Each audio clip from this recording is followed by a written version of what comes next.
আজ মিষ্টি কুমড়ার শাক সম্পূর্ণ নতুন পদ্ধতিতে রান্না করব। আজকের রান্নায় যে উপকরণটি ভিন্ন স্বাদ দিবে সেটি হলো ভেন্না বীজ বা ক্যাস্টার বিনস। ভেন্না বীজ দিয়ে মিষ্টি কুমড়া শাকের রেসিপি বরিশালের অনেক পুরনো ও ঐতিহ্যবাহী একটি রান্না। প্রথমে আমরা রেগুলার পদ্ধতিতে কুমড়া শাক ডাটা সহ কেটে ধুয়ে নিয়েছি। এবার চুলায় প্যানে মিষ্টি কুমড়ার শাকগুলো দিয়ে দিচ্ছি। এখন এতে স্বাভাবিক ঝালের জন্য ৪ থেকে ৫টি আস্ত কাঁচামরিচ ও মিডিয়াম সাইজের একটি রসুন কিছুটা থেতলে দিয়ে দিচ্ছি। এতে স্বাদমতো লবণ ও পরিমাণ মতো পানি দিয়ে ঢেকে সিদ্ধ করে নিব।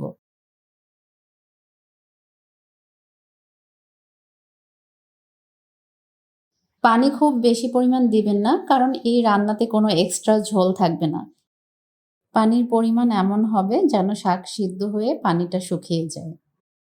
মাঝে মাঝে ঢাকনা তুলে নেড়ে উল্টে পাল্টে মিশিয়ে সিদ্ধ করে নিব।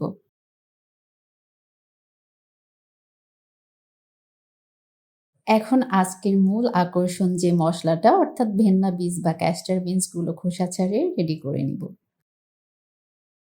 প্রথমে আমি একটি বেলুন দিয়ে হালকা হাতে উপরের কালো খোসাগুলো থেতলে খোসা ছাড়িয়ে ভিতর থেকে সাদা বীজগুলো বের করে নিচ্ছি।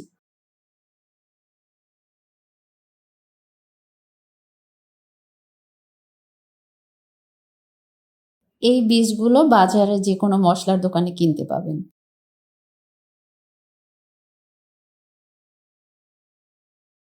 খোসা ছাড়ানো কমপ্লিট। এখন নর্মাল পানি দিয়ে ধুয়ে বীজগুলো ব্লেন্ড করে নিব।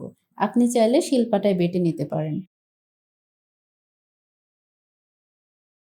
বীজগুলো পেস্ট করে নিলাম। এবার এই পেস্ট শাকের মধ্যে দিয়ে দিব। প্রথমে আমি ভালো ফ্লেভারের জন্য সামান্য বোম্বে মরিচ কুচি দিয়ে নেড়ে ভালোভাবে মিশিয়ে নিলাম। আমি এখানে ২ টেবিল চামচ বীজের পেস্ট নিয়ে এখন সেদ্ধ হতে থাকা শাকের মধ্যে দিয়ে দিচ্ছি।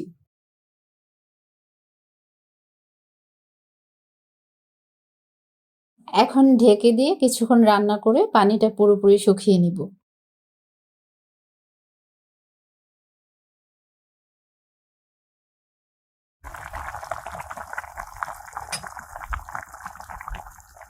এবার আজকের রান্না শেষের দিকে চলে এলাম। এখন বাগার দেওয়ার জন্য আমি প্যানে ২ টেবিল চামচ রান্নার তেল দিয়ে কিছুটা গরম করে এতে ১ টেবিল চামচ রসুন কুচি দিয়ে দিলাম।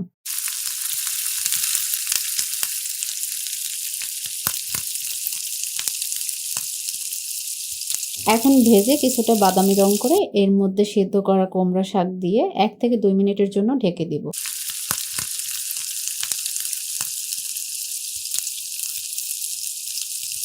২ মিনিট পরে ঢাকনা উঠিয়ে নেড়ে ভালোভাবে মিক্স করে আরও ২ থেকে ৩ মিনিট জাল করে চুলা থেকে নামিয়ে নিব।